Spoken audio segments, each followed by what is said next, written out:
So this morning it just struck me that I have been a YouTuber in probably one of the most crowded YouTube marketplaces, the running category. I'm into my 3rd year.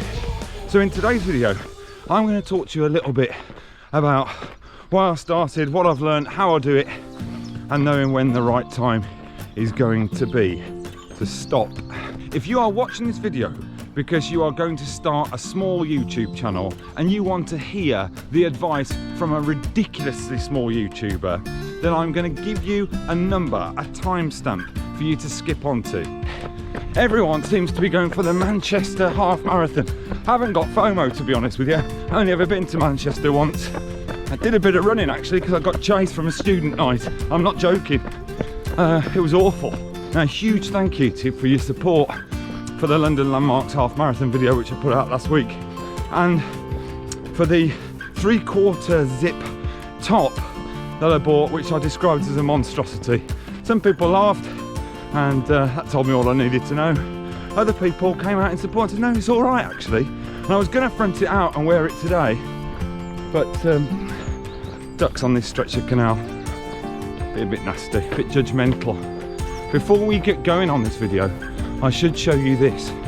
Now, yesterday, this was the scene of a huge amount of embarrassment for Mom. I'll show you. There it is. Now, yesterday, my wife left me with a task that was impossible. Right? It was 12 o'clock, the kids were on their screens, and just before she went out, she chippily said, just get them dressed and take them to the library to return some books. So, library, iPad, not at all dressed. An impossible task. In the end, to prove that I was good, and it's my own fault for doing it, I decided that I'd just take the books back to the library myself and leave them upstairs, which I did. On my way back, I was just there on that side. Now, this bridge has never been closed before. Right? I've never come up here and it's been closed. Not ever. And I pulled up to about this point, just here.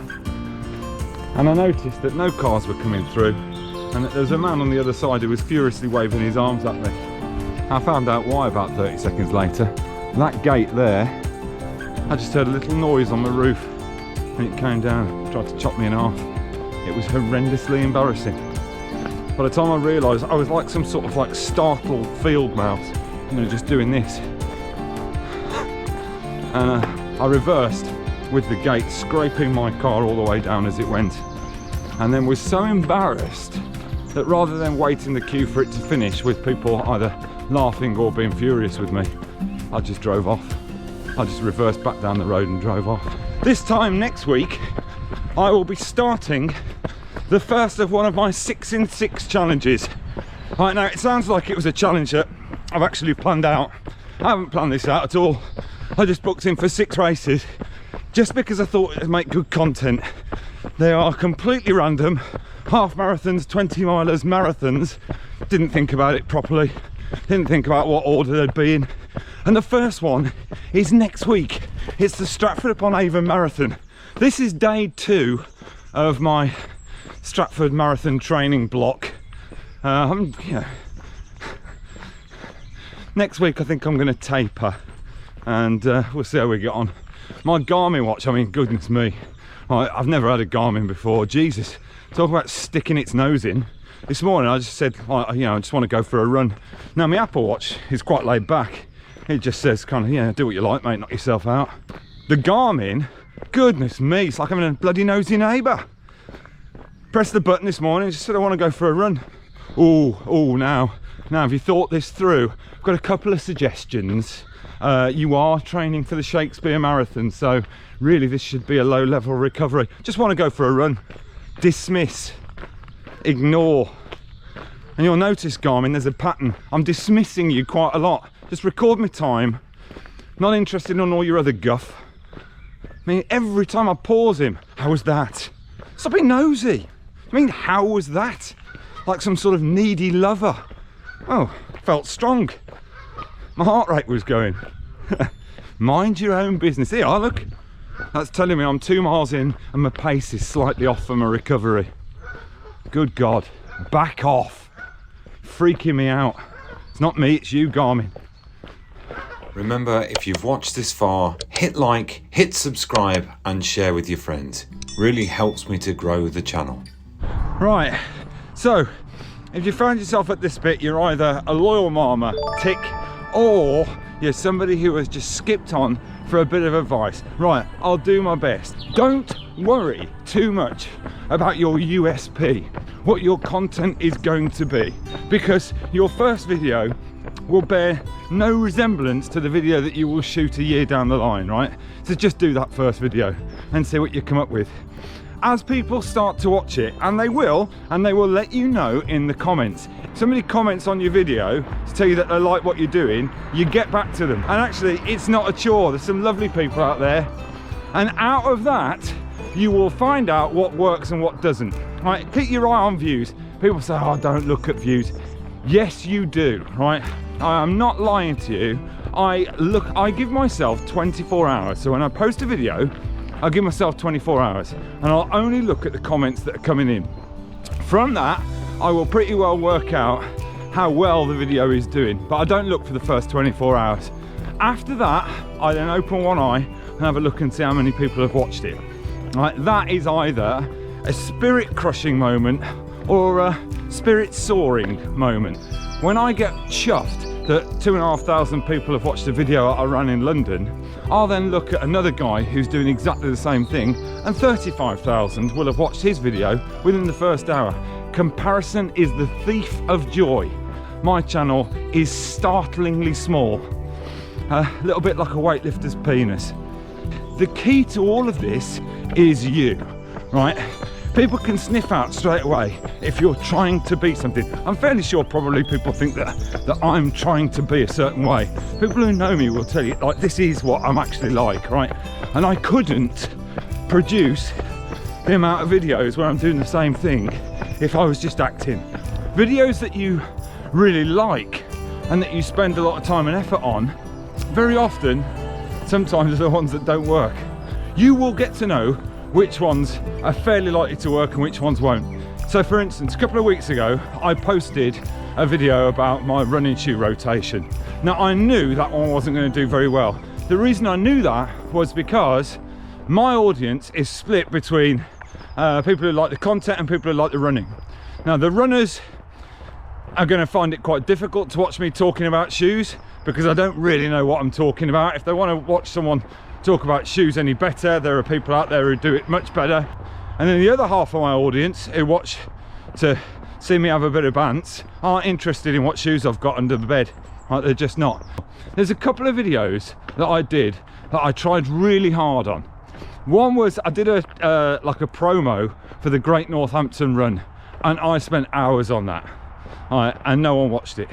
And in hindsight, when I watch it, I can kind of see why. It's not very good. I think I thought it was really good, but it's not.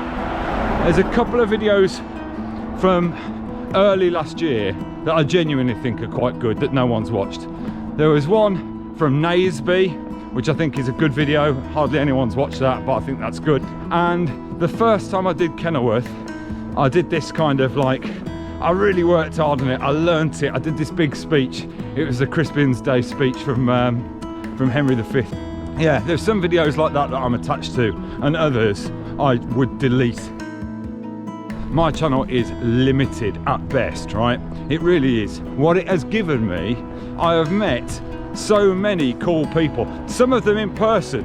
I've met a lot of people in person now who I didn't know before. Because I've latched on to the fact that I like a lot of my content to be at races, I have entered so many races, it's been ridiculous, and that's what it's given me. And knowing when it's going to be time to stop, I won't lie to you, I am starting to think, what's the point? What am I doing this for? And how long am I going to keep doing it? You know, am I going to do 25, 30 races next year as well? At the moment, yes I am. But I'll know when it's time to stop. And when it is time to stop, there'll be no big build-up, I'll just stop. But for the moment, I'm going to keep going.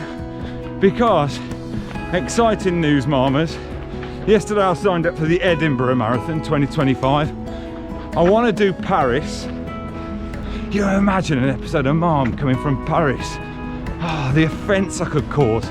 Be class. You know, half an hour of sunshine. It hasn't rained that much. Look at that. And I've got, look, got my new Super Blasts on. Now, this means I have to either run 3 miles out my way. Well, I can't do that because I'm on a very strict marathon training block, or I'll go through and ruin my new shoes. They'll never be the same, they'll stink. I'm gonna go through. I'm gonna go through. Deep? Deep? It's okay, isn't it? So, the irony is I'm listening to Billy Ocean's Caribbean Queen, No More Love on the Run. Let's see, shall we? Right, oh God.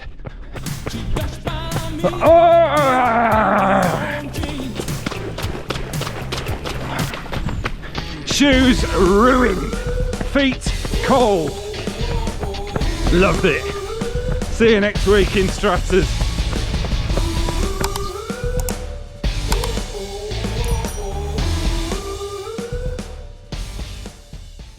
This day is called the Kenilworth Half Marathon. Those that outlive this day and come safely home will stand on tiptoe when the day is named and rouse at the name of Kenilworth. Those that shall outlive this day and see old age will yearly on this vigil feast his neighbours and say, tomorrow is Kenilworth Day. And then he will strip to his undercrackers and show his scars and say, these wounds I made in Kenilworth. Old men forget, yet all shall be forgot, but he'll remember with advantages what feats he did that day. And then shall our names, familiar in his mouth as household words, middle-aged running man, Stephen and Jason, and Nisa and Nigel, Sarah, Peter and Carl, be in his flowing cup freshly remembered. This story shall the good man teach his son, and Kenilworth shall ne'er go by from this day until the ending of the world. But we in it shall be remembered. We few, we happy few, we band of brothers, for those who shed their blood with me today shall be my brother. And runners in England, now in bed, shall think themselves accursed they were not here, and hold their fitness cheap, while any speaks that fought with us on Kenilworth Day.